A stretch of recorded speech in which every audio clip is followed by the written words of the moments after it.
الكريم أما بعد فأعوذ بالله من الشيطان الرجيم بسم الله الرحمن الرحيم وإذ جعلنا البيت مثابة للناس وأمنا واتخذوا من مقام إبراهيم مصلى وأعهدنا إلى إبراهيم وإسماعيل أن طهرا بيتي للطائفين والعاكفين والركع السجود صدق الله مولانا العظيم مولاي صل وسلم دائما أبدا على حبيبك خير الخلق كلهم هو الحبيب الذي ترجى شفاعته لكل هول من الأحوال مقتحم يا رب بالمصطفى بلغ مقاصدنا واغفر لنا ما مدى يا واسع الكرم. حمد و ثنا کے بعد معزز علماء کرام، آپ تمام حضرات ماشاءاللہ دین کے کام میں شب و روز مصروف ہیں اور خلق خدا کو خالق کے ساتھ ملانے اور اس کے قریب کرنے کا جو فریضہ ہے اس کی ادائیگی میں آپ حضرات منہمک ہیں، مصروف ہیں، مشغول ہیں، اور یہ معمولی عمل نہیں، بہت بڑی بات ہے. یہ ذمہ داری بہت بڑی ذمہ داری ہے. علماء کرام خواہ و ائمہ مساجد ہوں، خطبہ ہوں، اساتذہ ہوں، مدرسین ہوں، ان کی ذمہ داریاں اس معاشرے میں معاشرے کے تمام طبقات کے جو لیڈرز ہیں ان سے کہیں زیادہ بڑھ کے ہیں. معاشرتی اقدار کو بہتر بنانے کے لیے کوئی انجینئر اپنا کردار ادا نہیں کرتا، کوئی ڈاکٹر اپنا کردار ادا نہیں کرتا، کوئی وکیل، لائر یا جج اپنا کردار ادا نہیں کرتا، کوئی بزنس مین یا بہت بڑا کوئی اسپورٹس مین معاشرتی اقدار کو سنوارنے کا کام نہیں کرتا. معاشرتی اقدار کو سنوارنے کی ذمہ داری یہ علماء کرام ہی کے کندھوں پہ ہے. ہر عالم دین وہ جہاں بھی ہے، جس بھی شعبے سے وابستہ ہے، کسی مسجد کا امام ہے یا کہیں خطابت کے فرائض سر انجام دیتا ہو، تو اس کی ذمہ داریوں میں خلق خدا کا وہ بڑا حصہ ہے جس سے اس کا روزانہ انٹریکشن ہوتا ہے، جس سے روزانہ اس کی ملاقات ہوتی ہے. اگر وہ امام ہے تو 5 وقتہ نمازوں میں لوگوں کے ساتھ اس کی ملاقات رہتی ہے. اگر وہ خطیب ہے اور صرف جمعے کے جمعے مسجد جاتا ہے تو جمعے کے اجتماع میں آنے والے جو لوگ ہیں ان کے ساتھ اس کا ایک تعلق قائم ہوتا اور رہتا ہے. اور اگر وہ استاد ہے تو وہ طلبہ جو اس سے پڑھ رہے ہیں، علم حاصل کر رہے ہیں، ان کے ساتھ اس کا ایک تعلق ہے جو روزانہ قائم ہوتا ہے. تو جن لوگوں سے ہمارا روزانہ واسطہ پڑتا ہے وہ مختلف النوع لوگ ہیں. ان کی طبیعتیں الگ الگ ہیں، ان کے مزاج مختلف ہیں، اور ان کے سوچنے کی صلاحیتیں بھی ایک دوسرے سے مختلف ہیں، اور سمجھنے کی صلاحیتیں بھی ایک دوسرے سے مختلف ہیں. تو ایسے لوگ جو مختلف الخیال ہوتے ہیں، مختلف الذہن ہوتے ہیں، مختلف العلم والمطالعہ ہوتے ہیں، اور بہت ساری خوبیوں خرابیوں کے مالک ہوتے ہیں، ان کے ساتھ عالم دین کا ملنا اور ان کے ساتھ اس کا بیٹھنا اٹھنا، ان کے معاملات پہ نظر رکھنا، یہ ذمہ داری ہے امام کی، خطیب کی، استاد کی. جو لوگ مساجد میں آتے ہیں وہ امام صاحب کے ساتھ ایک محبت کا تعلق رکھتے ہیں اور محبت کی نظر سے دیکھتے ہیں، الا یہ کہ کسی امام سے کسی کو کوئی ذاتی عناد ہو جائے. ادروائز جتنے لوگ پیچھے ہاتھ باندھے کھڑے ہیں وہ امام کے بارے میں اچھا ہی سوچتے ہیں. جب ہم نماز کے لیے کھڑے ہوتے ہیں اور خاص طور پہ ابھی عید آنے والی ہے اور عید کی نماز کے موقع پہ ہم لوگوں کو نیت سکھاتے ہیں کہ عید الفطر جو ہے اس کی نیت کیسے کرنی ہے اور کیا کہنا ہے، تو اس میں یہ جملہ جو ہر نماز میں ہوتا ہے کہ پیچھے اس امام کے اللہ اکبر. تو امام جو ہے وہ نیت کرتا ہے نماز پڑھانے کی، اور مقتدی حضرات بھی نیت باندھتے ہیں. کچھ دیر سے آتے ہیں، جو تاخیر سے پہنچتے ہیں اور نیت کرنے کا بھی موقع ان کے پاس نہیں ہوتا کہ جماعت کھڑی ہو جاتی ہے، تو اگر وہ اتنا ہی کہہ لیں جو نیت اس امام کی وہ میری اور اللہ اکبر، تو تب بھی نیت جو ہے وہ مکمل ہو جاتی ہے. اور اصلاً تو جیسا آپ جانتے ہیں تمام حضرات کہ نیت دل کے ارادے کا نام ہے، اور زبان سے اس کی ادائیگی جو ہے وہ اگر ہو جائے تو سبحان اللہ، اور اگر رہ جائے تو جب بھی اللہ اکبر تکبیر تحریمہ کہنے کے ساتھ ہی جو آدمی نماز میں شامل ہوتا ہے تو گویا اس کے نماز کی نیت تو ہو گئی. اب جب امام کے ساتھ لوگوں کا یہ تعلق ہے کہ وہ اس سے محبت کی نظر سے دیکھتے ہیں، اس کے ساتھ عقیدت کا ایک تعلق رکھتے ہیں، تو امام اگر ان پر بچوں جیسی شفقت کرے، والد بن کے انہیں دیکھے اور ان کی خامیوں پہ نظر رکھے لیکن بیان نہ کرے، لیکن خفیہ طریقے سے، خاموشی سے، غیر محسوس طریقے سے وہ ان کی اصلاح کی کوشش میں لگا رہے، تو یہ عین ثواب ہے اور امام کی ذمہ داری کی ادائیگی ہے. ہم میں سے بہت سارے لوگ ایسے بھی ہوتے ہیں جو لوگوں کی خامیوں پہ نظر رکھتے ہیں اور پھر ان کو سنواتے بھی رہتے ہیں. سنوانے سے بسا اوقات منفی اثر بھی ہوتا ہے، اور نہ سنوانے سے اور عملی تدبیر کرنے سے اصلاح کی کوئی نگیٹیوٹی پیدا نہیں ہوتی اور لوگوں کی اصلاح بھی ہو جاتی ہے. آپ دیکھیں نا، آپ نے حدیث شریف میں پڑھا ہے کہ حضور سرور کائنات صلی اللہ علیہ وسلم کے اصحاب میں سے، آپ صلی اللہ علیہ وسلم کی عطرت میں سے ایک جلیل القدر صحابی ہیں، اہل بیت اطہار سے تعلق ہے، اور انہوں نے کسی کو دیکھا کہ وہ وضو صحیح نہیں کر رہا ہے، تو آپ نے ایک موقع پر اس سے کہا کہ ذرا یہ دیکھو کہ میں وضو کرتا ہوں، تم پانی ڈالو. تو اس سے پانی ڈلوایا اور خود اس کے سامنے وضو کیا، اور جس عمل میں اس کو کمزور پایا تھا اس کا تکرار کیا تاکہ وہ دیکھ کر سیکھ جائے. تو ایسا کرنے سے اس آدمی کی اصلاح ہو گئی خود بخود. تو ایسا بھی ہوتا ہے. پیر خواجہ غلام قمر الدین صاحب، خواجہ قمر الدین صاحب سیالوی رحمۃ اللہ تعالی علیہ، دارالعلوم قمر الاسلام سلیمانیہ تشریف لاتے تھے، اور میں اس وقت طالب علم تھا، پڑھتا تھا، 77 کی بات ہے. تو ایک دن وہ وضو فرما رہے تھے، ایک بالٹی پانی کی بھر کے قریب رکھی ہوئی تھی، اور اس بالٹی کے اندر ایک پانی نکالنے والا مگ تھا اور ایک لوٹا تھا. تو کوئی شاگرد دارالعلوم کا انہیں وضو کروا رہا تھا، اور وہ پانی اس میں ڈالتا جاتا تھا لوٹے میں، اور حضرت کو وضو کرواتا جاتا تھا. تو کوئی 3-4 لوٹے پانی کے خرچ ہوئے. آپ نے وضو فرمایا. تو اسی دوران 5-6-7 لوگ جمع ہو گئے، آپ کے پاس قریب آ کے کھڑے ہو گئے زیارت کے لیے یا دیکھنے کے لیے حضرت کیسے وضو فرماتے ہیں. تو آپ نے فرمایا دیکھو بھائی، کہیں ایسا نہ ہو کہ تمہارے دماغ میں یہ سوال پیدا ہو رہا ہو کہ میں نے بہت زیادہ پانی استعمال کیا ہے اور یہ اسراف ہے. تو آپ نے فرمایا کہ یہ اسراف میں نہیں آئے گا، اس لیے کہ میں نے حدیث شریف میں یہ پڑھا ہے، سرور کائنات صلی اللہ علیہ وسلم نے یہ فرمایا کہ قیامت کے دن تمہارے وضو کے اعضاء جو ہیں یہ چمکتے ہوں گے.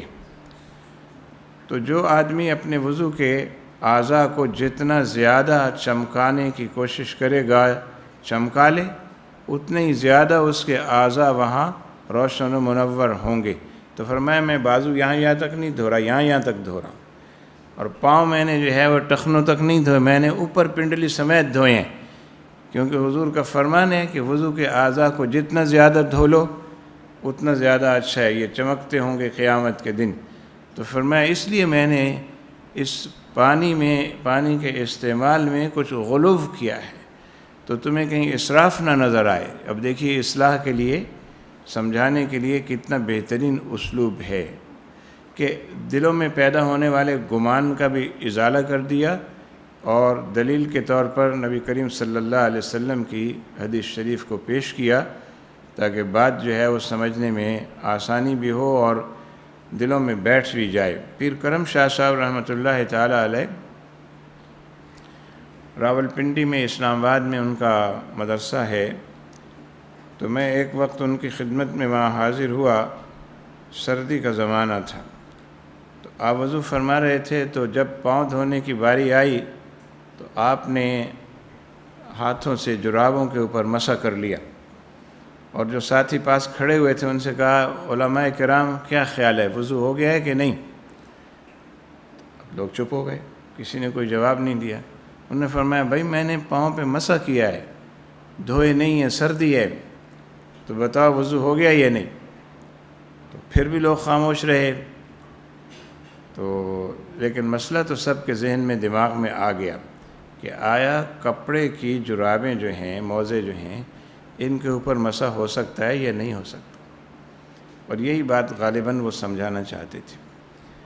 تو پھر اس کے بعد انہوں نے معاً جرابیں اتاریں اور اتار کر پاؤں دھوئے، تو فرمایا جرابوں پر مسح نہیں ہوتا، دیکھو میں پاؤں دھو رہا ہوں۔ ایسے نہیں تم باہر نکل کے یہ گواہی دو کہ پیر صاحب نے جرابوں کے اوپر مسح کیا ہے۔ تو یہ بھی دیکھیے آپ کے کتنی اچھی تربیت ہے اور کیسا اچھا ان کا انداز ہے۔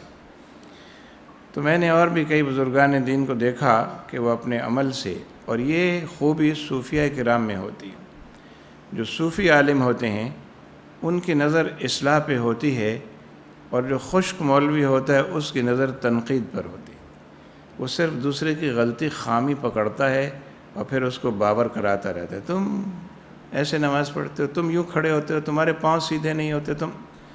تو اس ڈائریکٹ وے میں کہنے سے بسا اوقات میں نے کہا کہ منفی جذبات پیدا ہوتے ہیں دوسرے کے دل میں، اور وہ اپنا عمل درست کرنے کی بجائے ممکن ہے کہ وہ آپ سے بدظن بھی ہو جائے اور اپنے عمل میں بھی کوئی بہتری نہ لائے۔ تو اعتکاف وہ موقع ہے جب لوگوں کی اصلاح کرنے کا ہمارے سامنے، ہمارے پاس بہترین وقت ہے، اور اصلاح کے لیے سب سے بہتر طریقہ کار وہی ہے جو صحابہ کرام رضوان اللہ تعالی علیہم اجمعین سے منتقل ہوا، اور صوفیاء کرام نے اسے بکمام و اتمام اس کو لیا اور اس کو آگے بڑھایا۔ تو ہم یہ دیکھتے ہیں کہ پریکٹیکلی جو ہمارا مذہب ہے، ہمارا دین ہے، اس کو اگر سمجھا ہے اور سمجھایا ہے صحیح طریقے سے، تو یا صوفیاء کرام نے یا صوفیاء کرام سے وابستہ علماء کرام نے۔ تو اعتکاف ایسا ہی موقع ہے کہ جس میں ہمیں لوگوں کے اصلاح کا ایک اچھا موقع مل رہا ہے، اور ہم نے کہا کہ ہر عالم دین، ہر امام، ہر خطیب جو اس کے پیچھے لوگ کھڑے ہوئے ہیں، اس کے ساتھ وہ عقیدت اور محبت کا تعلق رکھتے ہیں، اور اس کو ان کے بارے میں یہی گمان بھی رکھنا چاہیے۔ اگرچہ بسا اوقات لوگوں کے اخلاقی رویے ائمہ کے حوالے سے نہیں بھی درست ہوتے، اور اس کی بھی مثالیں ہیں۔ سید شاہ تراب الحق صاحب قادری رحمۃ اللہ تعالی علیہ ہمارے اہل سنت کے بڑے نامور بزرگ گزرے ہیں، تو میں نے ان سے کہا کہ اپنی زندگی کا کوئی ایسا واقعہ بتائیے جسے میں اپنی کتاب میں شامل کر لوں۔ جو کتاب میں نے امام و خطیب کی شرعی اور معاشرتی حیثیت پر مرتب کی ہے، اس وقت میں کرنے جا رہا تھا۔ تو انہوں نے ایک بڑی اچھی بات بتائی۔ تو انہوں نے فرمایا کہ میں لانڈی کورنگی کے علاقے میں ایک مسجد میں امام تھا، تو انتظامیہ بدل گئی، نئے لوگ آ گئے۔ جو نئے لوگ آئے تو انہوں نے ایک میٹنگ کی، اور میٹنگ کے بعد مجھے بلا کے یہ کہا صدر صاحب نے کہ شاہ صاحب آپ کو پتہ ہے اب انتظامیہ بدل گئی ہے، لہذا اب نظام پہلے سے بہتر ہوگا، بدلے گا۔ تو نظام بہتر کرنے کے لیے ہم نے کچھ اقدامات تجویز کیے ہیں، تو ان میں سے کچھ باتیں آپ سے متعلق بھی ہیں۔ تو شاہ صاحب نے فرمایا کہ جی فرمائیں کیا ہے؟ تو انہوں نے کہا آپ نمازوں کی پابندی نہیں کرتے، اور ظاہر ہے آپ امام ہیں اور اس کی آپ تنخواہ لیتے ہیں، کوئی امام ہو تنخواہ لے اور نماز کی پابندی نہ کرے تو یہ خیانت ہے، تو اس کو اس نماز کی تنخواہ لینے کا حق نہیں پہنچتا۔ تو اس لیے ہم آپ سے گزارش کرتے ہیں کہ آپ نمازوں کی پابندی کریں، اور اگر آئندہ آپ نمازوں کی پابندی نہیں کریں گے تو مہینے کی تنخواہ اتنی بنتی ہے اور ایک دن کی تنخواہ اتنی بنتی ہے، اور ان کو 5 نمازوں پہ تقسیم کریں تو ایک نماز کے کوئی 150 روپے یا 125 روپے بنتے ہیں۔ تو اب اگر آپ آئندہ کسی نماز میں غائب ہوں گے تو اتنے پیسے آپ کے کاٹ لیے جائیں گے۔ تو شاہ صاحب کہتے ہیں میں نے کہا کہ ٹھیک ہے، مجھے منظور ہے، اور آئندہ سے میں ظہر کی نماز جمعے کے دن نہیں پڑھاؤں گا۔ شاہ صاحب نے بڑی تفنن والی بات کی، انہوں نے خیر سن لی اور بات ختم ہو گئی۔ فرمانے لگے جمعہ 2-3 دن کے بعد ہی تھا، تو میں جمعے کے دن جو ہے 12 بجے سے غائب ہو گیا، کہیں اور چلا گیا، اور میں نہیں آیا۔ ظہر میں، عصر میں، مغرب میں آیا تو ایک کھلبلی مچی ہوئی تھی، شاہ صاحب کیا ہوا؟ آج آپ نے جمعہ نہیں پڑھایا، آپ کہاں چلے گئے تھے، کیا ہوا؟ میں نے کہا بس کہیں چلا گیا تھا، کوئی کام تھا کوئی۔ کہنے کہ حضرت جمعہ چھوڑ کے آپ چلے گئے۔ میں نے کہا تو تمہیں جمعرات سے کیا غرض ہے؟ تم نے ایک اصول دیا ہے کہ جو نماز آپ نہیں پڑھائیں گے اس کے 2.5 روپے، 3 روپے، 5 روپے، 100 روپے جو بھی ہے وہ کاٹ لیے جائیں گے۔ تو اب میرے جتنے پیسے بنتے ہیں جمعے کی ظہر کی نماز کے وہ کاٹ لو۔ میں نے بتا دیا تھا کہ میں جمعے کے دن آئندہ ظہر کی نماز نہیں پڑھاؤں گا۔ تو کہنے لگے بڑے پریشان ہوئے لوگ کہ تو اس ہر جمعے کو ایسے ہوگا، کہ ہر جمعہ ہی ایسا ہو، آپ اپنے پیسے کاٹ لیا کیجیے۔ تو بسا اوقات مساجد کی انتظامیہ کے اور لوگوں کے رویے امام کے ساتھ نہیں ہوتے، لیکن ان کو سکھانے کے لیے اور تربیت کے لیے پھر یہ والا انداز بھی کارگر اور مؤثر ثابت ہوتا ہے۔ تو شاہ صاحب سے لوگ بڑی محبت کرتے تھے، لیکن آپ اسی محبت میں ایک محبت کا انداز یہ بھی ہے جو میں نے آپ کے سامنے پیش کیا۔ اس کے باوجود کیونکہ امام ہے اور اس کی ذمہ داری ہے کہ وہ اپنے مقتدیوں کا تربیتی حوالے سے خیال رکھے، اس کی بات ہمیں اور بھی احادیث ہیں جن سے پتہ چلتی ہے کہ امام کی ذمہ داریوں میں یہ بات شامل ہے کہ وہ اپنے پیچھے کھڑے ہوئے لوگوں کی تربیت کا خیال کرے۔ سرکار دو عالم صلی اللہ علیہ وسلم نے فرمایا کلکم راع وکلکم مسئول عن رعیتہ، تم میں سے ہر آدمی جو ہے وہ جواب دہ ہے، ذمہ دار ہے، اور ہر بندے سے اس کے زیر اثر جو لوگ ہیں، اس سے منسلک لوگ جو ہیں، اس سے جڑے ہوئے لوگ جو ہیں، اس کے تابع جو لوگ ہیں، اس کے جو سبارڈینیٹس ہیں، ان کے بارے میں اللہ تعالیٰ پوچھے گا، سوال کرے گا۔ تو مقتدی جو ہیں یہ امام کے سبارڈینیٹ ہیں، یہ امام سے جڑے ہوئے لوگ ہیں، امام کے تابع ہیں یہ سب۔ تو جب ہر شخص سے اس کے تابع جتنے لوگ ہیں ان کے بارے میں پوچھا جائے گا، تو اس کا مطلب یہ ہے کہ امام سے پوچھا جائے گا کہ تم نے اپنے پیچھے کھڑے ہوئے لوگوں کی اصلاح کے لیے کیا کیا تھا۔ سارا سال ماشاءاللہ ائمہ حضرات، خطبہ حضرات اپنے جمعہ کے خطابات میں بھی اور ویسے بھی درس کے ذریعے سے بھی اور پبلک گیدرنگ میں بھی لوگوں کی اصلاح کی ذمہ داری جو ہے یہ ادا کرتے ہی رہتے ہیں۔ لیکن اب جو خاص موقع اعتکاف کا آ رہا ہے، تو یہ خاص موقع جو اعتکاف کا ہے، یہ ایسا لگتا ہے کہ یہ اب امام کے لیے خادم بننے کا موقع ہے۔ ویسے تو امام کی شان یہ ہے کہ وہ مخدوم ہے اور پبلک اس کی خادم ہے، لیکن جو اعتکاف کا موقع ہے یہ لگتا ہے کہ اس کے خادم بننے کا موقع زیادہ ہے۔ اور خادم بننے کی بات یہ ہے کہ اللہ تعالیٰ نے فرمایا وَأَهِدْنَا إِلَىٰ إِبْرَاهِيمَ وَإِسْمَاعِيلَ أَن طَهِّرَا بَيْتِيَ، حضرت ابراہیم و اسماعیل علیہ السلام نے کعبے کی تعمیر نو کی، وہی اس کے متولی تھے، اور اللہ تعالیٰ نے انہی کو حکم دیا کہ اس کعبے کو پاک صاف رکھو، اس کعبے کو ان طہرا بیتیہ، میرے اس گھر کو جو ہے وہ پاک صاف رکھو۔ تو اس کا مطلب یہ ہوا کہ نبی کا درجہ اور مرتبہ بہت بلند ہے، لیکن نبی کو کبھی کبھی بندوں کا اللہ نے خادم بھی بنا دیا، ورنہ یہ ہو سکتا تھا کہ پاک صاف رکھنے کے لیے ایمپلائیز ہوتے، ملازمین ہوتے، جاننے والے ہوتے، محبت کرنے والے ہوتے، ان سے کہا جاتا آپ نے جھاڑو لگانی ہے، آپ نے یہ کرنا ہے، آپ نے فلاں، لیکن ڈائریکٹ وے میں ان طہرا تثنیہ کا صیغہ ہے، ان دونوں کو ہی حکم دیا، باپ اور بیٹے، اور فرمایا کہ آپ نے اسے پاک صاف رکھنا۔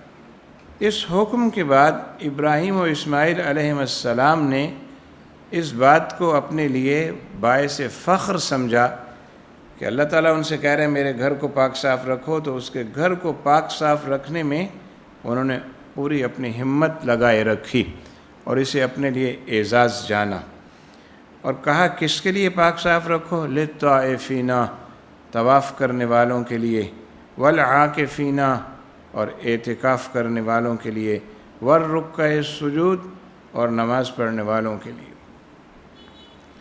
تو پتہ چلا کہ امام کا مرتبہ بڑا ہے، لیکن نبی کا مرتبہ امام سے بہت بڑا ہے، اور پھر نبی جب خادم کعبہ ہو تو اس میں بھی فخر کی بات ہے، اور یہ بھی ایک بڑا درجہ اور مرتبہ ہے۔ اب ہم سب لوگ خادم کعبہ تو نہیں ہیں، لیکن جس مسجد میں کھڑے ہو کے کعبے کی طرف رخ کر کے ہم نماز پڑھتے اور پڑھاتے ہیں، اس کے دراصل ہم خادم ہی ہیں۔ اس لیے میں نے دیکھا جو پرانے ہمارے بزرگ علماء کرام ہوتے تھے تو وہ اپنے نام کے ساتھ اگر لکھتے تھے تو نیچے اگر کسی کو خط لکھا یا کوئی مضمون لکھا تو اس کے نیچے جب لکھتے تھے تو اپنے نام کے ساتھ لکھتے تھے احقر العباد، مثلا عبد الرحمن چشتی نقشبندی قادری فلاں جو بھی ہے، اور خادم المسجد، خادم المسجد۔ تو ہم تو نہیں دیکھتے اب آج کے دور میں کوئی اپنے نام کے ساتھ یوں لکھتا ہو۔ ہمارے استاد گرامی حضرت علامہ شیخ الحدیث محمد رمضان صاحب رحمۃ اللہ تعالی علیہ، جو علامہ سردار احمد محدث لائل پوری فیصل آبادی کے براہ راست شاگرد تھے، وہ اپنے نام کے ساتھ جب بھی لکھتے تھے تو لکھتے تھے خادم الحدیث الشریف، انہوں نے کبھی اپنے نام کے ساتھ شیخ الحدیث نہیں لکھا۔ یہ ہمارے پرانے اکابر بزرگان دین کا یہی اسلوب تھا۔ کئی میں نے پرانے علماء کے خطوط جو چھپے ہوئے ہیں بعض کتابوں میں، وہ میں نے پڑھے ہیں، اس کے نیچے جب آخر میں اپنا نام لکھتے ہیں تو کہتے ہیں فقط لا شیء عبد الرحمن فلاں۔ تو اب تو رواج یہ ہے کہ جو کوئی نام لکھتا ہے کسی خط کے نیچے یا کسی کتاب کے مضمون پہ یا کہیں بھی، تو وہ اپنے تمام القابات و اعزازات کو ذکر کرنا ضروری سمجھتا ہے۔ اگرچہ وہ ذکر کرے لیکن ہے تو دراصل وہ خادم۔ اگر وہ مسجد میں ہے تو مسجد کا خادم ہے، اگر وہ درس میں ہے، دارالعلوم میں ہے تو مدرسے میں وہ خادم ہے، اور اگر وہ خطیب ہے، واعظ ہے، تو تب بھی وہ ایک خدمت کر رہا ہے، تو ہے تو قوم کا خادم۔ تو جو قوم کا خادم ہو کر کام کرے تو پھر اس کو لطف بھی آتا ہے زیادہ کام کرنے میں، کیوں پھر اس کے دماغ میں یہ بات ہوتی نہیں ہے کہ میرا کوئی منصب ہے، میں بڑا ہوں، میرا یہ اعزاز ہے یا میرا لحاظ یوں ہونا چاہیے اور کیا جانا چاہیے۔ تو خدمت کرنے کا یہ اچھا موقع ہے جو اعتکاف کا دورانیہ ابھی آنے والا ہے، شروع ہونے والا ہے۔ تو حضرت ابراہیم علیہ السلام خادم تھے اعتکاف کرنے والوں کے لیے، اللہ نے بنایا انہیں، اور خادم ہوئے طواف کرنے والوں کے لیے اور نمازیوں کے لیے، اللہ تعالیٰ نے آپ کو یہ اعزاز دیا اور خادم۔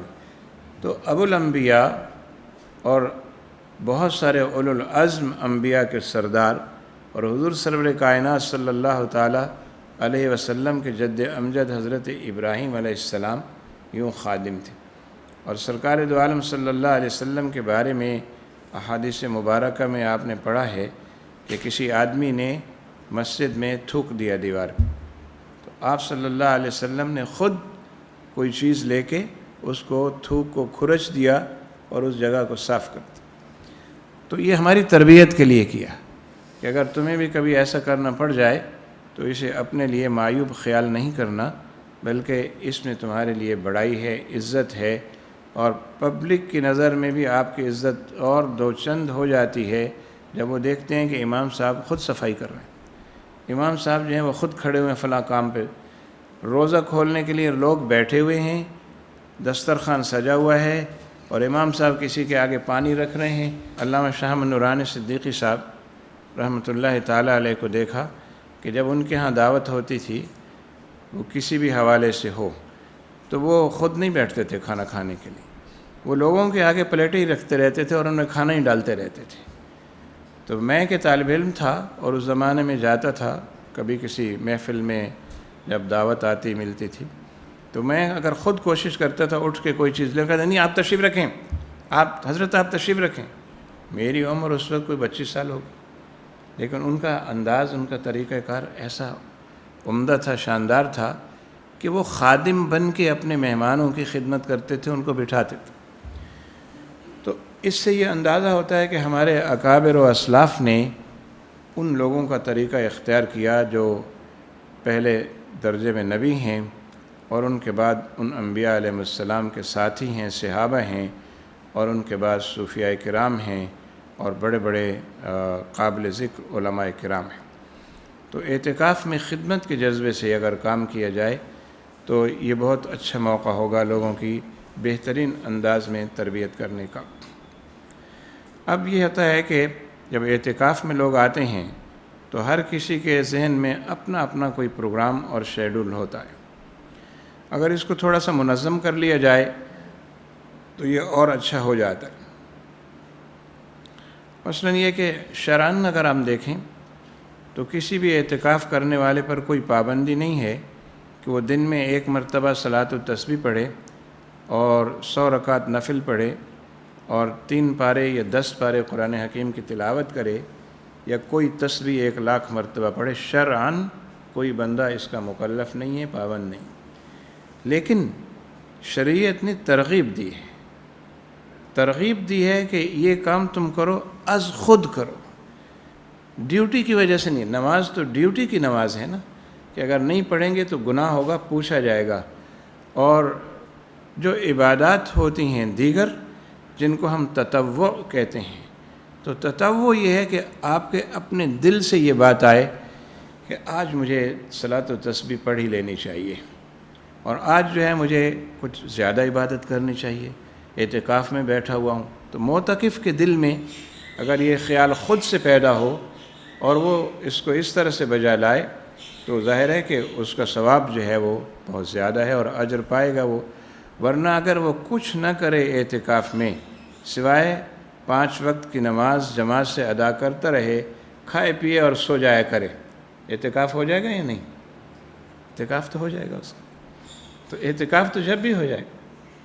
حج میں تھے ہم، تو حج کے دوران ہمارا خیمہ ایک پہاڑی کے اوپر تھا، مینا میں۔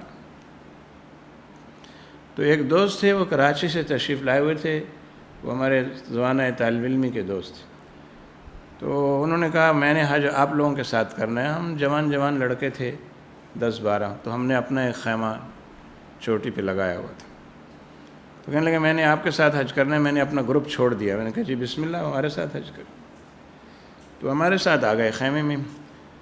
تو اب منا کے ایام تھے، اور منا کے ایام کے بارے میں سرکار دو عالم صلی اللہ علیہ وسلم نے فرمایا ہے کہ منا کے جو ایام ہیں، ایام اکل و شرب، کھانے پینے کے دن ہیں۔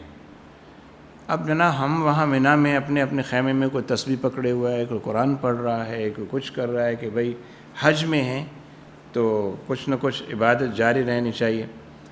تو وہ کہتے ہیں یار تم سب لوگ منہ بند کر کے بیٹھے ہوئے ہو، کچھ پکاؤ وکاؤ، کچھ کھلاؤ کھاؤ، یہ کیا ہو رہا ہے یار؟ ہم یہاں منا میں آئے ہوئے ہیں، کوئی کعبے میں تھوڑی بیٹھے ہیں سامنے۔ تو خیر کچھ لوگوں کو اچھا لگا، کچھ کو نہیں اچھا لگا ہوگا، بہرحال لوگ اٹھے اور انہوں نے کچھ پکانا وکانا، گوشت ووشت شروع کیا اور کھایا کھلایا۔ اس کے بعد آدھا گھنٹہ گزرا ہوا، کہنے لگے یار پھر تم لوگ لیٹ گئے ہو، کھا پی گئے، یار اٹھو کچھ چائے وائے پلاؤ، کچھ کرو۔ پھر وہ چائے وائے کا انتظام ہو گیا۔ عصر کا ٹائم ہوا تو کہنے لگے یار نیچے اترتے ہیں، کچھ لے کے آتے ہیں۔ بازار سے، تو نیچے گئے تو جو مینا میں عارضی بازار لگتے، تو وہاں سے کچھ لے آئے، فروٹ لے آئے، کوئی لسی لے آئے، کوئی کولڈ ڈرنک لے آئے، کافی سارا سامان۔ تو وہ اس طرح سے پھر وہ دور شروع ہو گیا۔ مغرب ہوئی تو کہنے لگے یار کوئی جلدی جلدی چولہا ٹھنڈا پڑا ہو، کچھ کرو یار کھلاؤ۔ تو ایک ساتھی ہمارے سے ضبط نہ ہو سکا، وہ زیادہ صوفی آدمی تھا بیچارہ، اس نے کہا بھائی عبد الوحید صاحب یار ایسا لگتا ہے کہ تم حج کرنے نہیں آئے، کھانے پینے آئے ہو۔ اس نے کہا بھائی دیکھو جتنا حج کرنا تھا نا بغیر کھانے پینے کے وہ ہم نے کر لیا۔ مکہ سے ہم چلے اور پیدل ہم عرفات پہنچے، کوئی 10-12-15 کلومیٹر کا سفر ہم نے کیا، پھر وہاں سے واپس چلے مزدلفہ میں آ کے ٹھہرے، پھر مزدلفہ سے پیدل چلے، پھر ادھر آئے، ابھی کوئی چیز باقی ہے کہ اب کھانے پینے کے علاوہ کچھ نہیں ہے؟ تو وہ ہمارے صوفی ساتھی تھے تو انہوں نے تھوڑا سا کچھ منہ بنایا، میں نے کہا نہیں یہ صحیح کہہ رہے ہیں، کیونکہ سرکار نے بھی یہی فرمایا ایام و اکل و شرب، منا کے دن کھانے پینے کے دن ہے، کچھ نہ کرو، بس نماز جو فرض ہے تم پر وہ پڑھتے رہو، کھاؤ پیو سو جاؤ، تو تمہارا ثواب کا میٹر ڈاؤن ہے۔ کہ تم بیٹھے ہوئے پہاڑی پہ منا میں بیٹھے ہوئے، تمہارا بیٹھنا ہی یہاں کافی۔ تو بسا اوقات ایسا بھی ہوتا ہے کہ اعتکاف میں آنا ہی کافی ہے، لیکن اگر اعتکاف میں وہ کچھ کر لیں تو سبحان اللہ یہ زیادہ اچھی بات ہے۔ اب بہت سارے ہمارے ادارے اور تنظیمیں اور اعتکاف میں اس بات کا اہتمام کرتے ہیں کہ آنے والوں کو کچھ سکھایا جائے، پڑھایا جائے، کچھ ان کی تربیت کی جائے، کچھ نہ کچھ وہ لے کے جائیں، کچھ ان کا شیڈول بنایا جائے۔ تو یہ اچھی بات ہے کہ جو آنے والے لوگ ہوتے ہیں ان میں اکثر ایسے بھی نوجوان ہوتے ہیں جن کا تعلق ویسے مساجد سے بہت ہی کمزور سا ہوتا ہے، لیکن اعتکاف کے شوق میں وہ آ جاتے ہیں اعتکاف، تو ایسے نوجوانوں کی تربیت کا بڑا اچھا موقع ہوتا ہے۔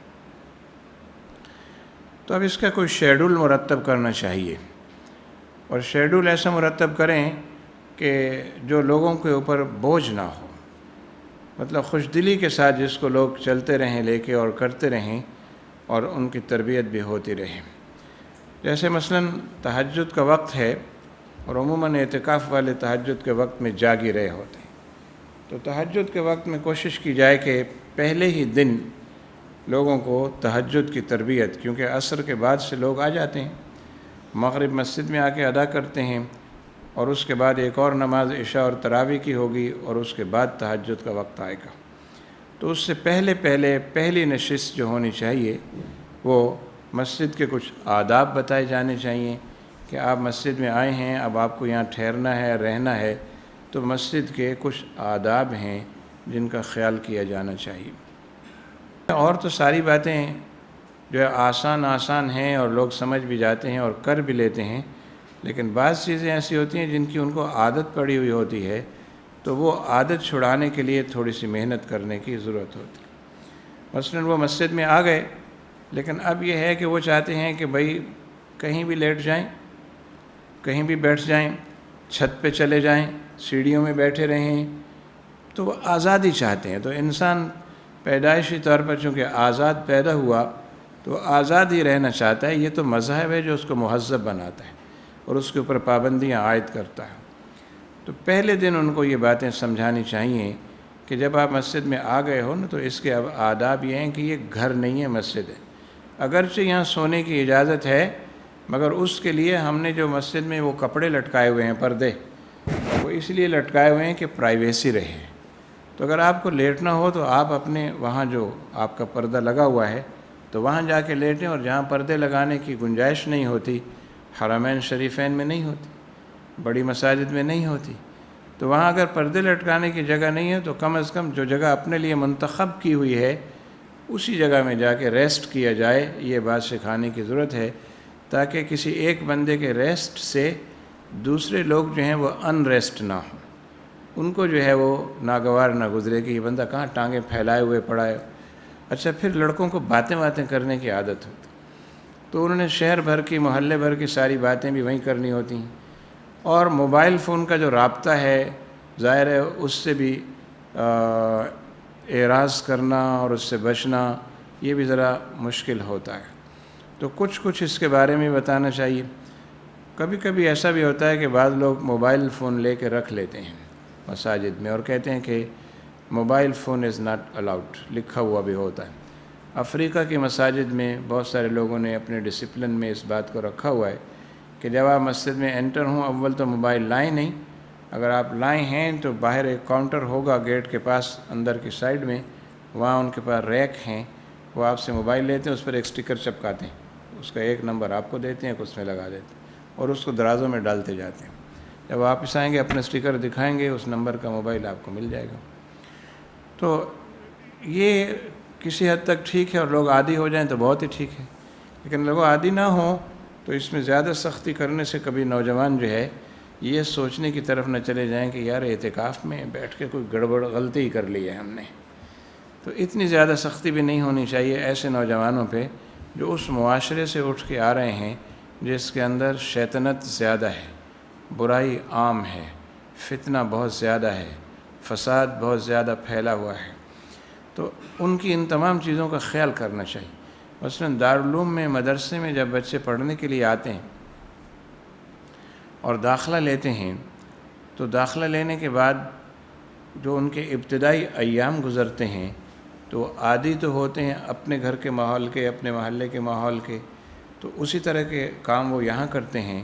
تو عموماً مدرسے میں جو نگران ہوتا ہے معتمم صاحب کی طرف سے، وہ ڈنڈا پکڑ لیتا، وہ کہتا ہے تم ادھر ہنس رہے تھے، تم اچھل رہے تھے، تم کود رہے تھے، تم بھاگ رہے تھے، تم فلاں کر رہے تھے۔ تو اچھی خاصی ڈانٹ ڈپٹ ہوتی ہے، بسا اوقات پٹائی بھی ہوتی ہے۔ لیکن اس اللہ کے بندے کو میں کہتا ہوں یہ سمجھنا چاہیے کہ یہ فرشتے نہیں ہیں، یہ انسانوں کے بچے ہیں، اور انسان وہ ہیں جن کے ایمان کا درجہ یہ ہے کہ پورا غزہ جو ہے ملیا میٹ ہو گیا، اور یہ بس صرف دعائیں کر رہے ہیں، اور غزہ کے نام پر افطاریاں ہو رہی ہیں کہ فلانا افطار غزہ کے نام پہ آج کا۔ تو یہ ہمارے ایمان کا درجہ ہے۔ وہ جو 3 درجے تھے نا کہ اس کو اپنی طاقت سے روک دو، وہ نہیں کر سکتے تو کم از کم زبان سے برا کہو، وہ نہیں کہہ سکتے تو پھر دل میں برا جانو۔ وَذَلِكَ أَضْعَفُ الْإِيمَانِ، اور یہ ایمان کا کمزور ترین درجہ ہے۔ تو یہ بچے جو آئے ہیں یہ تو ایمان کے کمزور ترین درجے پہ کھڑے ہوئے لوگوں کے بچے ہیں۔ تو اب جب یہ آ گئے ہیں تو آپ کہیں کہ مدرسے کے دروازے سے داخل ہوتے ہی یہ فرشتے بن جائیں، ایسا نہیں ہوگا۔ ان کو فرشتے بنانے میں آپ کو کچھ وقت لگے گا، آپ 1 سال کم از کم صبر کر لیں، اور 1 سال میں آہستہ آہستہ ان پر ورکنگ کریں، تو سال کے بعد آپ دیکھیں گے بڑی تبدیلی ہوگی۔ میں نے یونیورسٹی میں پڑھایا ہے اور 27 سال کراچی یونیورسٹی میں پڑھایا۔ تو شیخ زاید اسلامک سینٹر میں جب ایڈمیشن ہوتے تھے تو ہم لوگوں کے انٹرویو کرتے تھے ایڈمیشن کے لیے بچوں کے، تو ان سوالات میں ایک سوال یہ بھی پوچھتے تھے کہ دنیا تو سائنس کی طرف جا رہی ہے اور دیگر ترقی کے جو مدارج ہیں ان کی طرف جا رہی ہے، آپ اسلامک اسٹڈیز میں داخلہ لینے آئے ہیں، تو کیا خاص بات ہے جو آپ نے اس کو پسند کیا، چوز کیا؟ تو بچیاں ایسی بھی آتی تھیں داخلے کے لیے جن کا کوئی برقع پردہ یا سر پہ اسکارف یا کچھ نہیں ہوتا تھا، ننگے سر ہوتی تھی، تو وہ بھی داخلہ لینے آتی تھی۔ تو ان سے بھی ہم یہ سوال کر لیتے تھے کہ بھئی لوگ تو ماڈرن ہیں، آپ اسلام کی طرف آ رہی ہیں بیٹا، تو کیا آپ سروائیو کر جائیں گی اس میں، ماحول آپ کو اچھا لگے گا یہ؟ تو انہوں نے کہا جی سر بالکل، میں نے سوچا ہے میرے ماں باپ یوں نیک ہیں، فلاں ہیں، ایسا ٹھیک۔ اب اس کے بعد ظاہر ہے عادت تو کالج کی پڑی ہوئی ہے نا، اور کالج میں دوپٹہ نہیں ہوتا۔ تب یہاں یونیورسٹی میں آئے تو ان کا خیال یہ ہے کہ یونیورسٹی تو کالج سے ایک درجہ اور آگے بڑھ کے آزاد ہوگی، تو یہاں تو مطلب یہ کوئی پوچھنے والا نہیں ہو۔ تو اب اس کے بعد ہم اساتذہ کی ایک میٹنگ کرتے اور اس میں ہم یہ کہتے تھے کہ یہ جو بچے آئے ہیں اب ان کو انسان کے بچے ہم نے بنانا ہے۔ تو یہ بیچارے پیچھے سے جیسے بھی آئے ہیں، ان کی شکلوں کو نہیں دیکھو، ان کے پردوں کو نہیں دیکھو، ان کے باقی حرکتوں کو نہیں دیکھو، بس ان کے ساتھ لگ جاؤ، اور ان کو ہم نے کوشش کرنی کہ اپنے ماحول میں ان کو ڈھال لیں۔ آپ یقین کریں سارے اساتذہ ہمارے مل کے کوشش کرتے تھے، 6 مہینے کے اندر جو پہلا سیمسٹر ہوتا ہے آدھی بچیوں کے سر پہ اسکارف آ جاتے تھے، اور اگلے 6 مہینے کے سیمسٹر کے بعد برقع پہن لیتی تھیں لڑکیاں اور نقاب لے لیتی تھیں۔ تو ہمارے باقی یونیورسٹی کے اساتذہ دیگر ڈپارٹمنٹس کے جو آ کے دیکھتے تھے تو کہتے تھے آپ کے ساری برقعے والی لڑکیاں ہی آتی ہیں؟ ہم نے کہا نہیں، آتی تو ہر طرح کی ہیں، پھر اس کے بعد اس ماحول میں خود ہی ڈھل جاتی. تو یہ ہے کہ آپ اگر خاموشی سے محنت کریں اعتکاف والوں پر، تو جس طرح خواتین ننگے سر ہیں اور وہ پردہ لے لیتی ہیں اور اپنا اسکارف لے لیتی ہیں، تو یہ اعتکاف میں آئے ہوئے آزادی پسند نوجوان ہیں، یہ بھی دین کی پابندیوں کو اپنے اوپر لاگو کر لیں گے اور قبول کر لیں گے، بشرطے کہ ہماری محنت جو ہے وہ اس طریقے سے ہو جیسی ہمیں سکھائی گئی ہے. ادع الی سبیل ربک بالحکمت والموعظۃ الحسنہ. ایک نوجوان آگے نماز پڑھنے کے لیے، اور اس نے شارٹ پہنا ہوا تھا، شارٹ جو گھٹنوں سے بھی کچھ اوپر ہی ہوتا ہے. تو اس نے آگے ایسے ہی نماز شروع کر دی. تو نماز جیسی ختم ہوئی تو 2-4 بزرگ اس کے اوپر ٹوٹ پڑے. ایک تو بہت زیادہ غصے میں تھا کہ ارے تم نے ہماری نماز خراب کر دی. تو نوجوان بیچارہ پریشان ہوا تو بولا کچھ نہیں. میں نے خیال کیا یہ غیر ملکی ہے کوئی لڑکا، اس کے سمجھ میں نہیں آئی جو کچھ ہوا ہے، اللہ کرے سمجھ میں نہیں آیا، لیکن غصہ تو اس نے دیکھا ہے. تو یہ گول مسجد ہے نا، گول مسجد آپ کی کیا کہتے ہیں اس کو؟ ہاں، قبا مسجد ہے، توبہ مسجد، یہ وہاں کی بات ہے. تو میں نے جلدی سے اس کے قریب ہو کے اس سے شیک ہینڈ کیا، دعا سلام کیا، انگلش میں بات کی اس سے، وہ خوش ہو گیا. اس نے پہلے ہی سوال یہ کیا کہ یہ لوگ غصے کیوں ہیں میرے اوپر، شاؤٹ کیوں کر رہے ہیں؟ ہاں، میں نے کہا میں بتاتا ہوں، کوئی بات نہیں ہے. میں نے کہا بسا اوقات ایسا ہوتا ہے ہمارے یہاں لوگ، ان کا بی پی ہائی ہو جاتا ہے، تو جب بی پی ہائی ہو جائے تو ظاہر آدمی شاؤٹ بھی کر سکتا ہے، اور اگر شوگر لو ہو جائے تو بھی شاؤٹ کر. تو کہنے لگا all of them were B P high. میں نے کہا ہو سکتا ہے ان بڑے بڑے لوگوں کا بی پی ہائی ہو گیا. تو خیر جو باقی لوگ تھے آہستہ آہستہ چھٹ گئے. میں نے کہا میں اس کو سمجھاتا ہوں، آپ لوگ چلیں. تو میں نے اس کو الگ لیا. میں نے کہا اصل میں بات یہ ہے کہ تم نے کوئی ایسا کام نہیں کیا جو خلاف شرع ہو. تم نماز پڑھنے آئے ہو، نماز تو عین شریعت ہے اور تم اس پر عمل کرنے کے لیے آئے ہو، تو کوئی کام تو تمہارا ایسا نہیں تھا. لیکن مسئلہ یہ کہ جو یہ تم نے شارٹ پہنا ہوا ہے نا، اس کا ہمارے ہاں رواج نہیں ہے. اگر ہمارے ہاں اس کا رواج ہو جائے تو مولوی صاحب بھی شارٹ پہن کے مصلی پہ کھڑے ہوں گے تو کوئی بھی نہیں بولے گا. اب مولوی صاحب پورے شلوار قمیص میں جبے میں ہیں، پیچھے والے لوگ بھی اسی طرح شلوار قمیص میں ہیں، اور آپ آ گئے ہو شارٹ میں. بھائی اتنی سی بات ہے. تو لوگوں کو ذرا یہ ناگوار سا گزرا ہے کہ شارٹ میں آپ کیوں آ گئے. تو نے کہا ہم وہاں تو UK میں تو پڑھ لیتے ہیں نماز. میں نے کہا یہی تو میں کہہ رہا ہوں کہ اگر لوگ عادی ہوتے تو کوئی کچھ نہ کہتا. وہاں لوگ عادی ہیں اس کے کہ شارٹ میں بھی نماز پڑھ لیتے ہیں اور کوئی کچھ نہیں کہتا. بدماش آئے گا، آپ تو اس لیے بیٹھے ہوئے نا کہ آپ بگڑے تگڑوں کو ٹھیک کر دیں، یہی تو ذمہ داری ہے. اور ہم یہ سمجھتے ہیں کہ جو آدمی آئے نا دروازے سے انٹر ہو، داخل ہو، اس کو عین مومن متقی ہونا چاہیے. بالکل ایسے ہی جیسے ووٹ دیتے وقت ہم کہتے ہیں کہ ہمارے کام ہوں گے یا نہیں ہوں گے، رشوت سے کام چلیں گے کہ نہیں چلیں گے، رشوت بند تو نہیں کر دو گے کہیں، کہنا نہیں رشوت نہیں بند کریں گے. وہ کہتے ہیں اس سے ہمارے ہاں تو کبھی ترقیاتی کام ہوا ہی نہیں، بہت زمانے سے نہیں ہوا، آپ کرواؤ گے کہ نہیں؟ وہ کہتے ہیں بالکل کروائیں گے. اس وقت اس سے اور کوئی بات نہیں کرتے. جب وہ آ جاتا ہے برسر اقتدار تو کہتے ہیں دیکھیں اس کو شرم نہیں آتی، فلاں ملک کی وزیر اعظم آئی تو یہ اس سے ہاتھ ملا رہا تھا مرد ہو کر. تو آپ نے ووٹ لیتے وقت اس سے یہ کہا تھا کہ آپ امیر المومنین بن کے دکھائیں گے کہ نہیں؟ یہ تو آپ نے نہیں کہا تھا اس سے. تو آپ نے تو اس سے وعدہ ہی نہیں لیا تھا یہ کہ بھئی آپ ہمارے حاکم بننے جا رہے ہو، آپ امیر المومنین بن کے دکھاؤ گے تو تمہیں ووٹ دیتے ہیں. اگر تم امیر المومنین عمر نہیں بن سکتے تو ہم تمہیں ووٹ نہیں. اس وقت تو کچھ بھی نہیں پوچھتا کوئی. لیکن جب وہ بن جاتا ہے حاکم تو اس کی ہر بات پہ تنقید کرتے، کہتے دیکھیں اس نے یہ کیا، بے حیا، بے غیرت، بے شرم، فلاں یہ وہ. تو اس بے غیرت، بے حیا، بے شرم کو آپ ہی تو لائے ہو اقتدار پر. تو اب بات یہ کہ ہم زیادہ تر نیگیٹیوٹی میں جاتے ہیں، پازیٹیوٹی میں نہیں جاتے. اب جو لوگ پازیٹیوٹی میں جاتے ہیں وہ کیا کرتے ہیں، کسی کرکٹر کے ساتھ دوستی کر لی، اس کے ساتھ ڈنر کیے، لنچ کیے، اور ساتھ ساتھ اپنا چورن بھی اس کو بیچتے رہے. نتیجہ یہ ہوا کہ ایک دن اس نے داڑھی رکھ لی اور پھر داڑھی بڑی کر لی، یہاں تک کہ کرکٹ ٹیم کے کوچ کو یہ سوچنا پڑا کہ اب اس کو ٹیم میں رکھوں یا نکال دوں، یہ تو مولوی بن گیا اچھا خاصا، اور ہم نے تو میچ کھیلنے ہیں یورپ کے ساتھ بھی، دوسرے لوگوں کے ساتھ بھی. تو لیکن یہ ہے کہ اس کی جرت نہیں ہوتی اس کو نکالنے کی، کیونکہ اس کو پتہ ہے جنہوں نے اس کو داڑھی رکھوائی ہے وہ بڑے تگڑے لوگ ہیں پیچھے. اگر ہم نے اس کے ساتھ چھیڑ چھاڑ کی اس مسئلے میں تو یہ ہماری تکہ بوٹی ایک کر دیں گے. تو لوگ اس طرح سے محنت کرتے ہیں، پیار محبت سے محنت کرتے ہیں، لیکن اپنا اثر دوسرے کے اوپر چڑھا دیتے ہیں۔ تو ہمارے بھی ائمہ اور خطباء جو ہیں، علماء کرام جو ہیں، ان کی ذمہ داری یہ بنتی ہے کہ وہ صرف غصہ نہ کریں، بلکہ مہربانی سے، شفقت سے، نرم دلی سے بگڑے تگڑے آنے والے نوجوانوں کو، میں اپنی مسجد کی بات بتاتا ہوں۔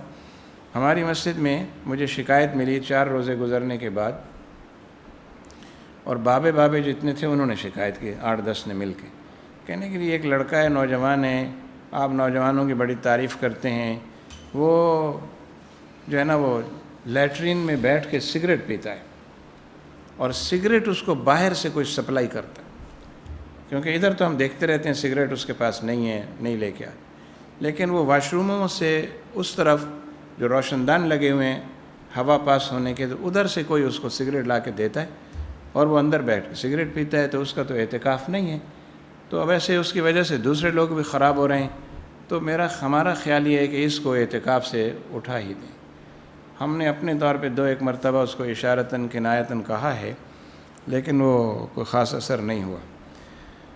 تو اس میں 2 تبلیغی جماعت کے بھی بڑے آدمی تھے۔ ایک تبلیغی جماعت کا یورپ کا امیر تھا، ہمارے محلے میں رہتا تھا، ہماری مسجد میں نماز پڑھتا تھا، اور دوسرا جو ہے وہ رائے ونڈ میں جو بڑے بابے بیٹھے ہوتے ہیں رہنما، ان کے ایک ان میں سے ہے، وہ آج بھی زندہ ہے، پروفیسر یاسین اس کا نام ہے، فزکس کیمسٹری کا وہ پروفیسر ہے، لیکن تبلیغی جماعت میں ہے۔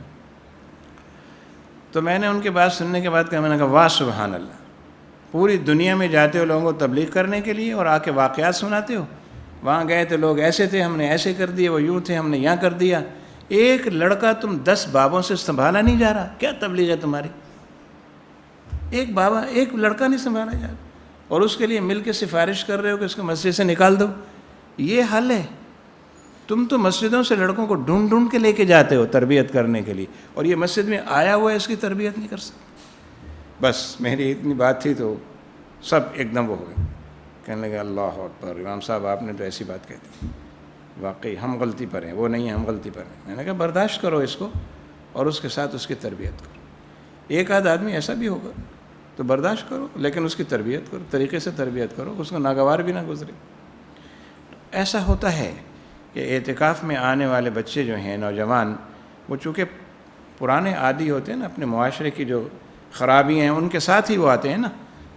تو سرکار دو عالم صلی اللہ علیہ وسلم کے دامن سے جو لوگ وابستہ ہوئے تھے ابتداءً، وہ اپنی تمام خرابیوں کے ساتھ وابستہ ہوئے تھے، پاک صاف ہونے کے بعد پھر وابستہ نہیں ہوئے تھے۔ پاک صاف تو حضور نے ان کو کیا، ہاں، وَتُزَكِّيهِمْ وَتُطَهِّرُهُمْ وَتُطَهِّرُهُمْ وَتُزَكِّيهِمْ بِهَا، اللہ تعالیٰ نے تو یہ فرمایا نا، تو تزکیہ تو ان کا حضور نے کیا۔ وہ تو سارے گندے لوگ تھے، شراب پینے والے لوگ تھے، جوا کھیلنے والے لوگ تھے، قتل کرنے والے لوگ تھے، قتل و غارت گری ان کا مشغلہ تھا، یہ تو سرکار نے ان کا تزکیہ کیا۔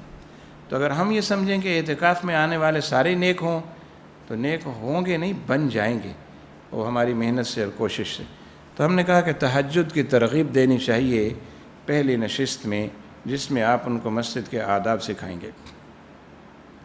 مسجد کے آداب بتائیں، جہاں جہاں جانا معتکف کا منع ہے وہ چیزیں بتا دیں، اور اس کے بعد ان سے کہیں کہ آپ نے بیٹا تہجد کے لیے کوشش کرنی، ابھی سے کمر بستہ ہو جانا ہے، تمہیں بڑا اچھا ملا ہے موقع زندگی میں، اس سے پہلے کبھی تہجد پڑھی ہے تو اچھی بات ہے، نہیں پڑھی ہے تو یہ بڑا اچھا موقع ہے کہ تہجد پڑھیں۔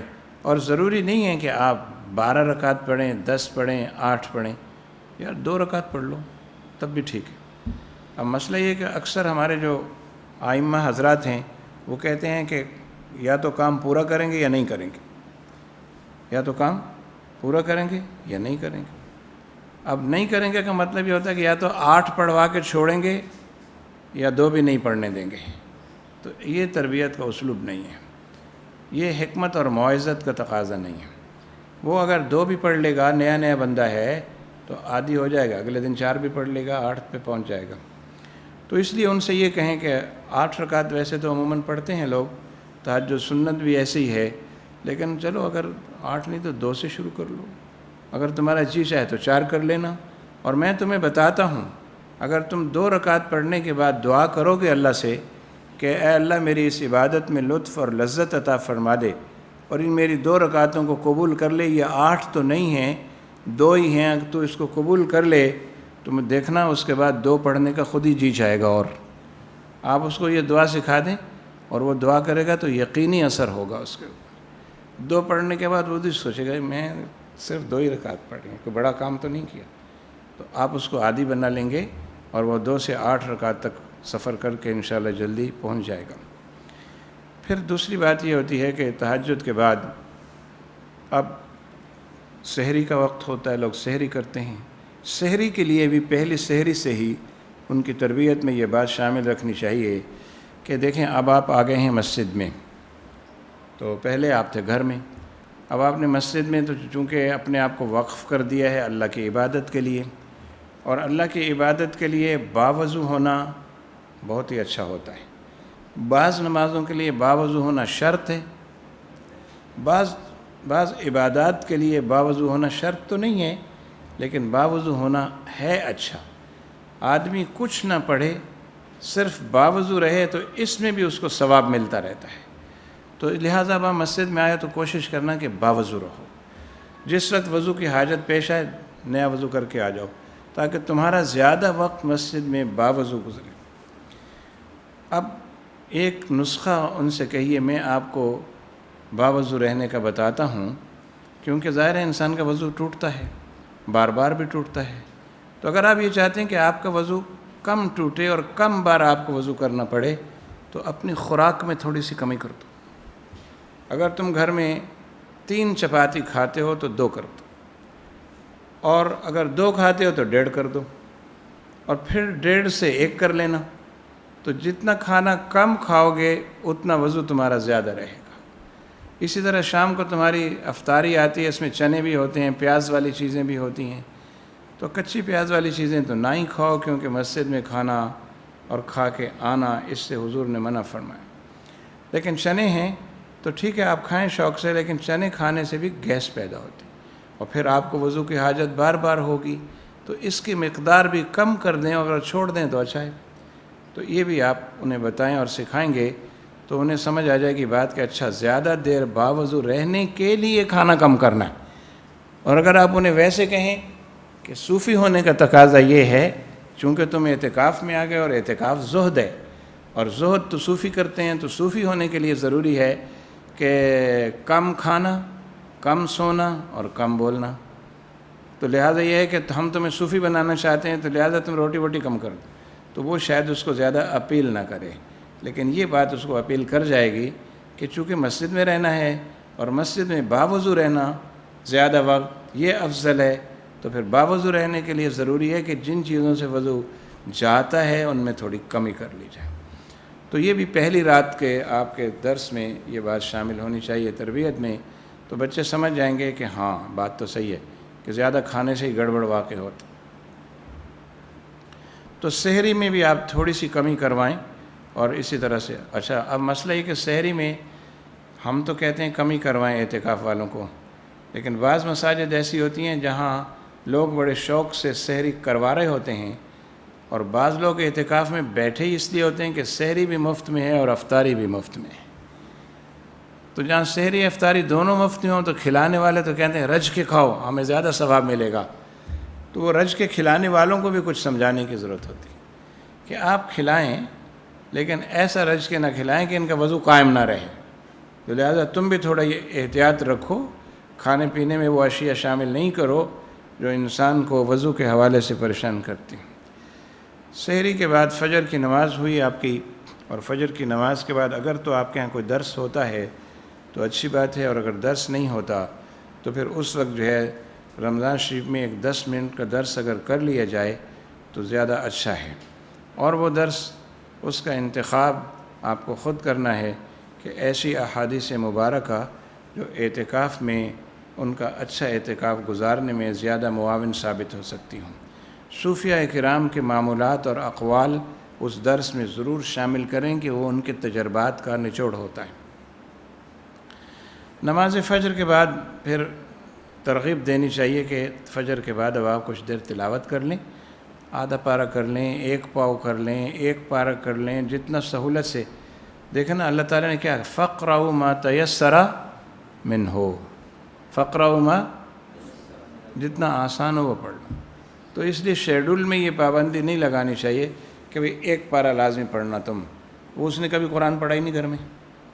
وہ تو قرآن پڑھتا ہے جب کسی کی میت ہو جاتی ہے تو اس کو پڑھنا پڑ جاتا ہے تو وہ تو اس کا عادی ہے.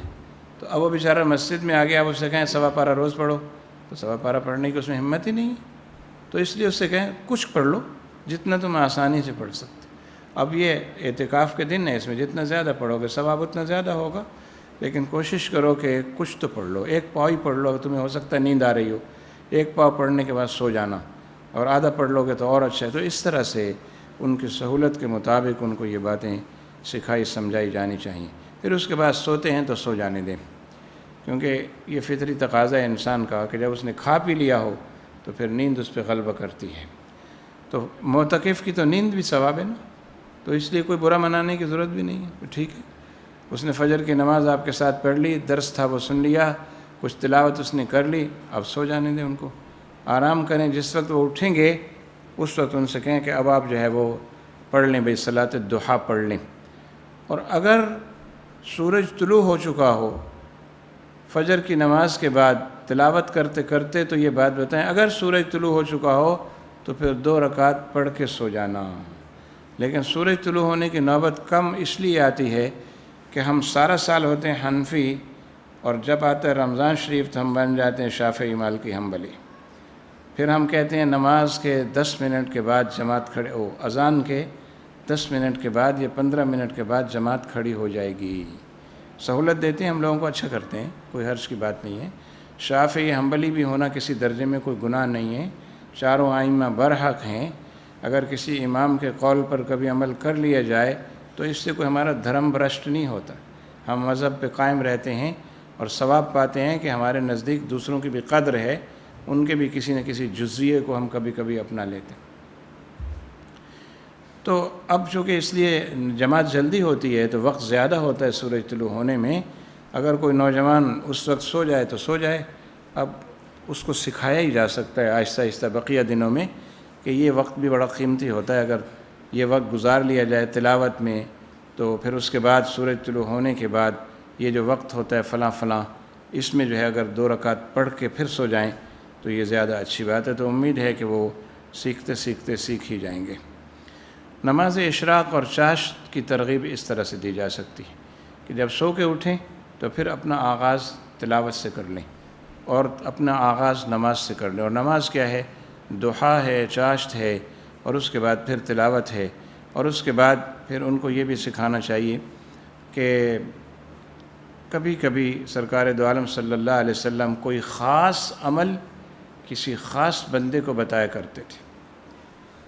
تو جو خاص بندے کو خاص عمل بتاتے تھے ظاہر ہے وہ بہت ہی خاص ہوگا. تو ایک خاص عمل ایسا ہے جو سرکار نے بتایا اور اپنے سگے کو بتایا، دوسروں کو نہیں بتایا.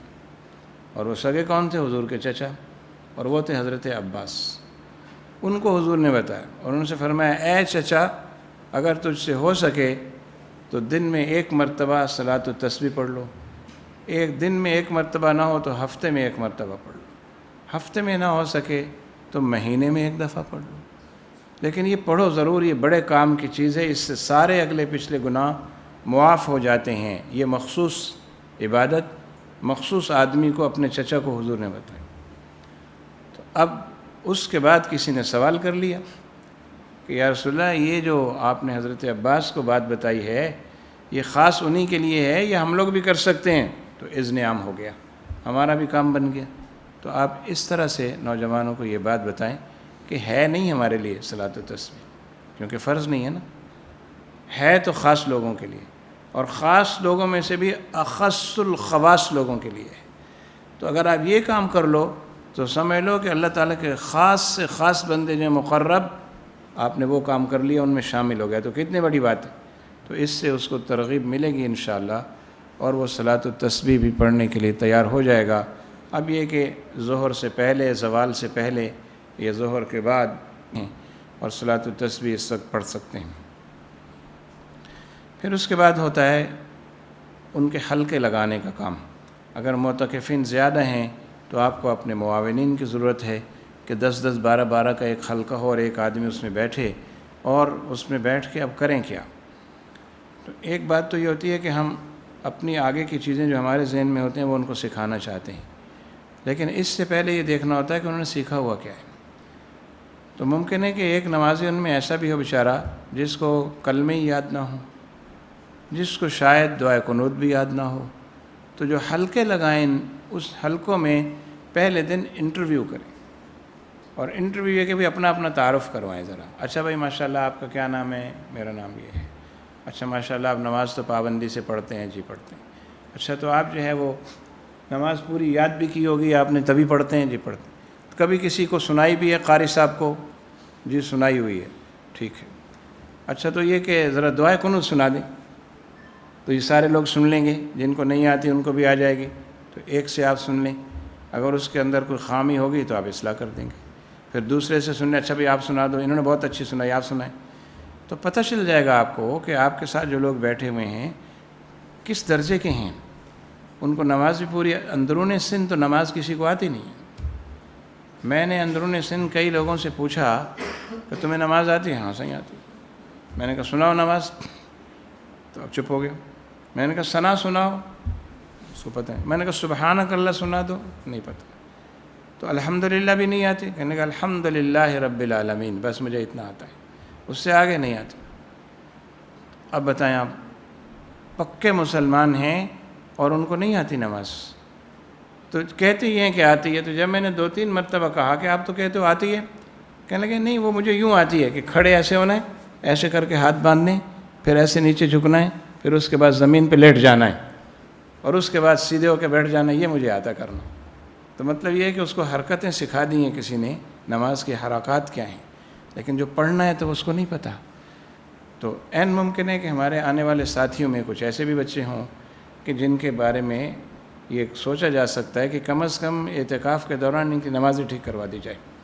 تو باقی جو اوپر کی باتیں ہم نے اپنی مرضی سے ان کو بتانی ہیں، ان کے اصلاح کی، وہ تو ٹھیک ہے، اچھی بات۔ تصوف کے درس پر توجہ ہماری کم ہے، حالانکہ ہم لوگ تو صوفیہ والے ہیں، قرآن کا درس دیتے ہیں شوق سے، حدیث کا بھی درس دیتے ہیں، لیکن تصوف کا درس دینے کا رواج نہیں ہے۔ تو تصوف کے درس میں تربیت زیادہ ہے۔ اب آپ دیکھیں جتنے صوفی گزرے ہیں بزرگان دین، آپ کسی کے بارے میں بھی پڑھیں گے نا تاریخ میں، ان کے سوانے میں، تو ان کو درس قرآن دیتا ہوا نہیں پائیں گے۔ نہ آپ کو ملے گا کہ فلاں وقت سے فلاں وقت تک ان کے یہاں درس حدیث ہوتا تھا۔ وہ جو کچھ کہتے تھے وہی قرآن تھا، وہی حدیث تھی، اس لیے کہ وہ اپنے سادے انداز میں قرآن ہی بیان کرتے تھے۔ میاں محمد صاحب کھڑی شریف والے جو ہیں، میاں محمد بخش صاحب، ان کا جو کلام ہے، ہاں اگر آپ اس کلام پہ غور کریں تو پورے قرآن کا ہی ترجمہ ہے۔ وہ اخلاقیات جو قرآن انسانوں کی بنانا چاہتا ہے اور سکھانا چاہتا ہے، وہ کہتے ہیں لوئے لوئے بھر لے کڑیے جو کچھ بھانڈا بھرنا، تے شام پئی بن شام محمد گھر جاندی نے ڈرنا۔ اب آپ دیکھیں یہ ہے کیا بظاہر؟ وہ لڑکیاں، وہ عورتیں جو گاؤں سے باہر پانی بھرنے گئی ہوئی ہیں اور لے کے آتی ہیں مٹکے بھر بھر کے شام کو، تو بظاہر تو یہ ہے کہ سورج غروب ہونے سے پہلے پہلے بھر لو، اندھیرا ہو جائے گا، پھر گھر جاتے ہوئے ڈر لگے گا۔ یہ معاشرے کی جو ریت تھی، رواج تھا، اس کو سامنے رکھتے انہوں نے کہا۔ لیکن اس کے اندر دیکھیں معنویت کتنی ہے، قرآن کتنا ہے۔ انہوں نے کہا کہ جو کچھ عمل کرنا ہے، اپنا برتن عمل کا جو بھرنا ہے، وہ سورج کی روشنی میں بھر لو، یعنی جب تک زندہ ہو بھر لو۔ شام پئی بن شام محمد گھر جاندی نے ڈرنا، جب موت آ گئی تو شام ہو گئی، اس وقت تو قبر میں جاتے ہوئے ڈر لگ رہا ہوگا کہ اب کیسے جانا ہے۔ تو کتنی بہترین بات انہوں نے کہی ہے۔ اسی طرح حضرت سلطان باؤ صاحب کا کلام ہے، اسی طرح بابا بلّہ شاہ صاحب کا کلام ہے، اسی طرح اور صوفیہ کے جو کلام ہیں، اگر آپ ان کو دیکھیں تو ان کے اندر بڑی معنویت ہے۔ اور مولانا روم کا کلام تو بہت ہی اوپر ہے اور افضل والا ہے۔ ان کے کلام میں دیکھیں تو بالکل صحیح کہا ہے، مثنوی و مولوی و مانوی ہست قرآن در زبان پہلوی، کہ دراصل یہ قرآن ہی ہے فارسی زبان میں، پہلوی زبان میں۔ تو پوری قرآنی آیات کو وہ اپنے اشعار میں استعمال بھی کرتے ہیں اور ان کی تشریحات بھی۔ تو اپنے تصوف کے درس کو بھی کسی طرح شامل کریں۔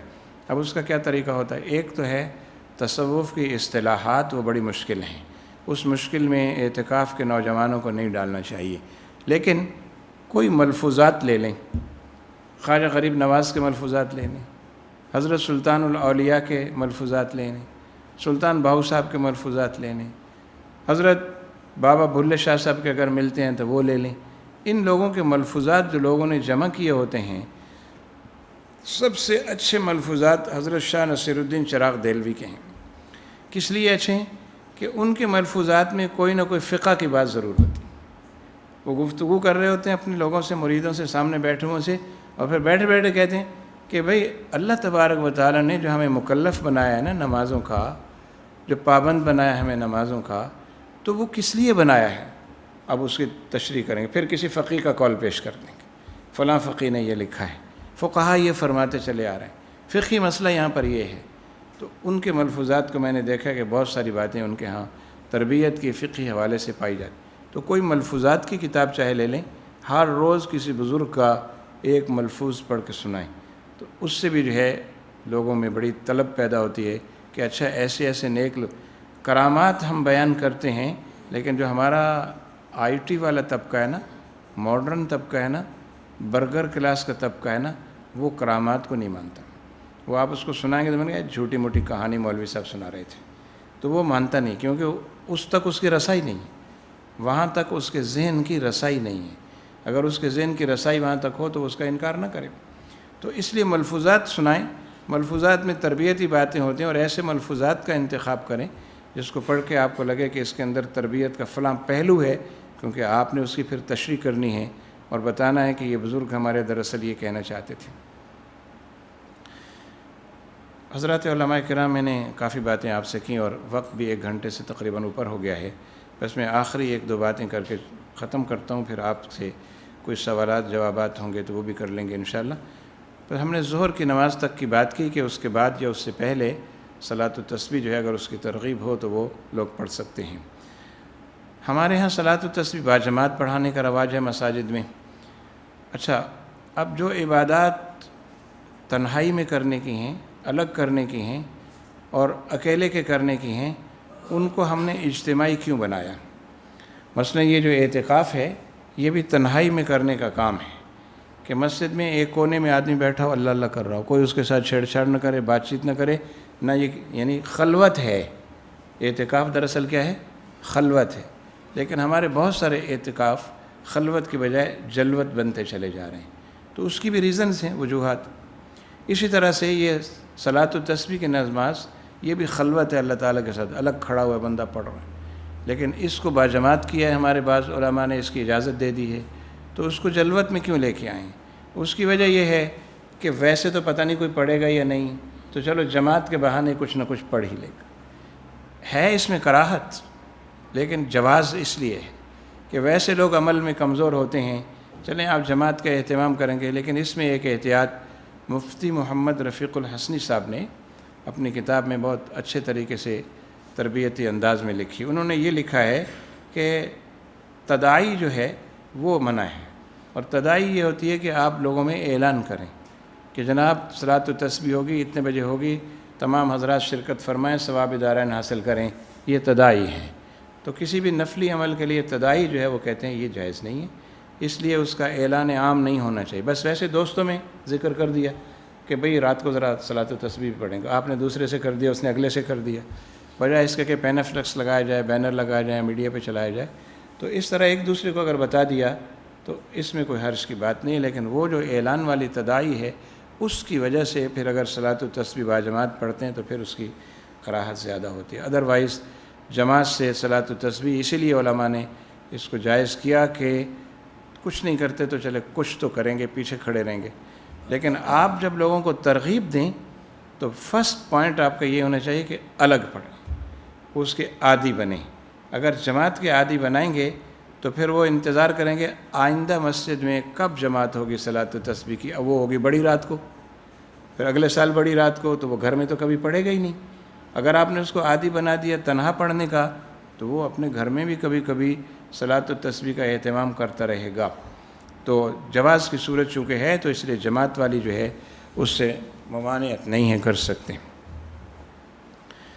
تو درس حدیث، درس قرآن اگر آلریڈی ہوتا ہے تو ٹھیک ہے، اس کو جاری رکھیں، لیکن درس تصوف کا جو ہے سلسلہ اس کو اگرچہ درس تصوف کا نام دیں یا نہ دیں، لیکن تصوف کی باتیں ضرور لے کے آئیں، تربیت میں یہ بڑی مؤثر ہوتی ہیں۔ اللہ تبارک و تعالی ہمارے جو اعتکاف کرنے والے ساتھی ہیں، ارادے کر رہے ہیں، ان کے اعتکاف کو شرف قبولیت عطا فرمائے، اور علماء کرام کو اپنا رول پلے کرتے ہوئے لوگوں کی صحیح تربیت کی مجھے بھی اور ہم سب کو توفیق عطا فرمائے۔ جزاکم اللہ، وآخر دعوانا ان الحمد للہ رب العالمین۔